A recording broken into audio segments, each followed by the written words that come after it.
Good morning friends. So இந்த வீடியோவில் நம்ம ஆர்பிஐயோட இன்சைட்ஸ் தான் பார்க்க போகிறோம். ஜூலை 30. ஸோ என்ன அப்படின்னா ஃபஸ்ட்டு நியூஸ் வந்து மினிஸ்ட்ரி ஆஃப் எர்த் சயின்ஸ் இருக்காங்க இல்லையா, ஸோ அவங்க வந்து ஃபவுண்டேஷன் டே வந்து செலிப்ரேட் பண்ணியிருக்காங்க 19வது. 19 ரொம்ப முக்கியம். ஓகே, ஸோ இதை தாண்டி வந்து இதில் என்ன இருக்குது அப்படின்னா ஒன்றுமே கிடையாது, வேறு எதுவுமே கிடையாது. ஓகே, ஸோ கடைசியில் கொடுத்துருக்காங்க இந்த டீப்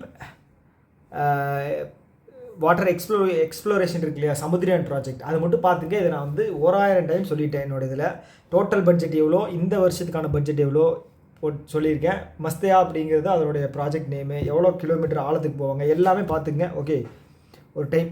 ஸோ இதை தாண்டி வந்து வேறு எதுவும் கேள்விகள் வர்றதுக்கு வாய்ப்பில்லை. அவ்வளோதான். அடுத்தது வந்து இது வந்து ஒரு முக்கியமான ஸ்டேட் நியூஸ்னு வச்சுக்கோங்களேன். மினிஸ்ட்ரி ஆஃப் ரோட் ஹைவே இருக்காங்க இல்லையா, ஸோ அவங்க வந்து என்ன பண்ணியிருக்காங்க அப்படின்னா ஏஐ இம்ப்ளிமெண்ட் பண்ணுறதுக்காக எங்கள் யூபியில் ஓகே ரோட் சேஃப்டி இது பண்ணி ஆக்சிடெண்ட்டை கம்மி பண்ணுறதுக்காக ஒரு புது டெக்னாலஜி இம்ப்ளிமெண்ட் பண்ண போகிறாங்க எங்கள் யூபியில். அதுக்கு வந்து நோ அப்ஜெக்ஷன் சர்டிஃபிகேட் வந்து மினிஸ்ட்ரி ஆஃப் இவங்க தந்திருக்காங்க. ஓகேவா, ரோட் டிரான்ஸ்போர்ட் அண்ட் ஹைவே, இதுதான் விஷயம். ஓகே, அவ்வளோதான். இதில் இம்ப்ளிமெண்டிங் ஏஜென்சி யார் அப்படின்னு பார்த்துங்க, ஐடிஐ. ஓகே, இவங்க. ஸோ ஓகே, கவர்மெண்ட் வந்து இதுக்கு 10 கோடி அப்படிங்கிறது ஒதுக்கியிருக்காங்க. ரெண்டாவது விஷயம் என்ன அப்படின்னா 10 கோடி.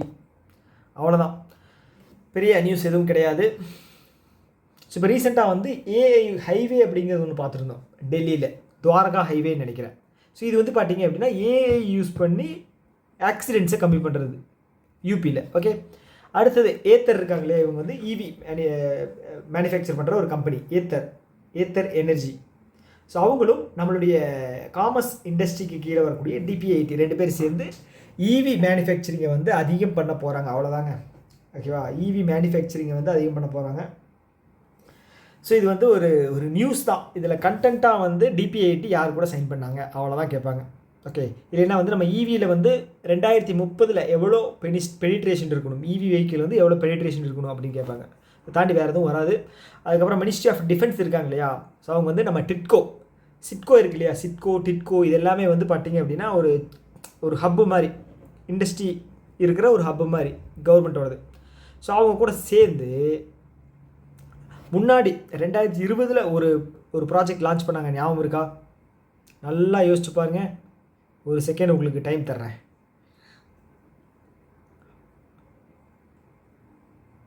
ஸோ இது என்ன அப்படின்னா டிஃபென்ஸ் இண்டஸ்ட்ரியல் கிளஸ்டர் அப்படின்னு சொல்லி ஒன்று லான்ச் பண்ணியிருந்தாங்க, ஞாபகம் இருக்கா?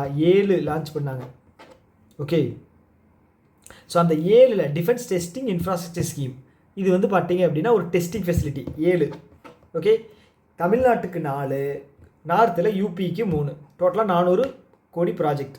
ஓகேங்களா, அதில் one of the testing facility தான் வந்து இப்போ திருச்சிராப்பள்ளியில் ஓப்பன் பண்ணியிருக்காங்க டிட்கோவில். ஓகே, மொத்தம் 4 தமிழ்நாடு, யூபிக்கு 3. அடுத்தது இது வந்து பார்த்துட்டிங்க அப்படின்னா ரிப்போர்ட்.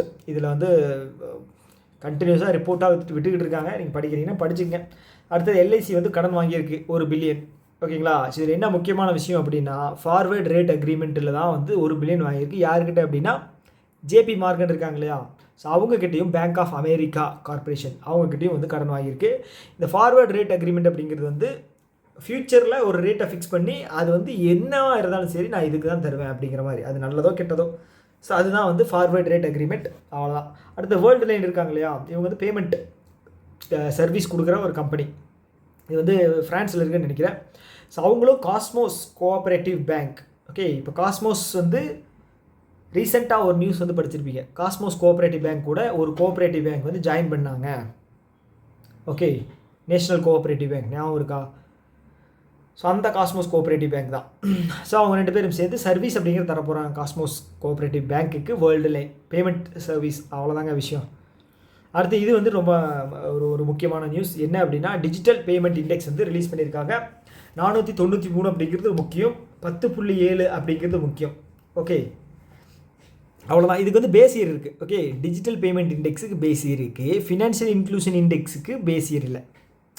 பேஸ் இயர் வந்து 2018 முக்கியம்.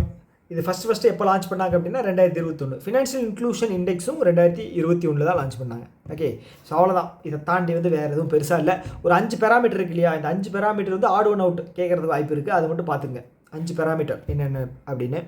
ஸோ அடுத்தது வந்து இந்தியாவினுடைய நாவலிஸ்ட் கீதாஞ்சலி ஸ்ரீ அவங்க வந்து பென் இங்கிலாந்து தரக்கூடிய ஒரு அவார்டு, ஓகேங்களா, என்னது பென் டிரான்ஸ்லேட் அவார்டு. அவங்களுடைய ஒன்ஸ் எலிஃபண்ட் லிவ்டு ஹியர் அப்படிங்கிற நாவலுக்கு டிரான்ஸ்லேஷனுக்கு வந்து தந்திருக்காங்க. ஓகேவா, யார் பேர் என்ன, Geetanjali Shree. PEN prize, once elephant lived here, மூணே தான் ப்ரைஸ் பண்ணி தந்திருக்காங்க அப்படின்னா அதையும் பார்த்து வச்சுங்க. ஓகே, இது வந்து பார்த்திங்கன்னா ரெனால்டு வந்து ஃபுல்லாக வாங்கிட்டாங்க. ரெனால்டு நிசான் அது இதை வந்து ரெனால்டு ஃபுல்லாக வாங்கிட்டாங்க. அடுத்தது இதில் வந்து மிசைல் வந்து டெஸ்ட் பண்ணியிருக்காங்க. இந்த ப்ராலே மிசைல் அப்படிங்கிறது வந்து ரேஞ்ச் மட்டும் பார்த்துங்க, 150 to 500 கிலோமீட்டர் வரைக்கும் ரேஞ்ச் போகக்கூடிய பெல்லஸ்டிக் மிசைல். Okay, first. செகண்ட் வந்து வேறு என்னமோ பார்த்தனே இல்லைங்க, வேறு என்ன இருக்குது இதில் என்னமோ நான் பார்த்தனே ஞாபகம் இல்லை, இது வந்து சர்ஃபேஸ் டு சர்ஃபேஸ். இதுதான் surface to surface missile. Statement கொடுத்தாங்க அப்படின்னா ஒரு 3 ஸ்டேட்மெண்ட் கொடுக்கும்போது இது சர்ஃபேஸ் டு சர்ஃபேஸ் மிசைல் அப்படிங்கிறது கொடுப்பாங்க. ஓகே, ப்ராலே அப்படின்னா surface to surface, 150 to 500 kilometre range. அடுத்தது இது வந்து பெரிய நியூஸ் கிடையாது.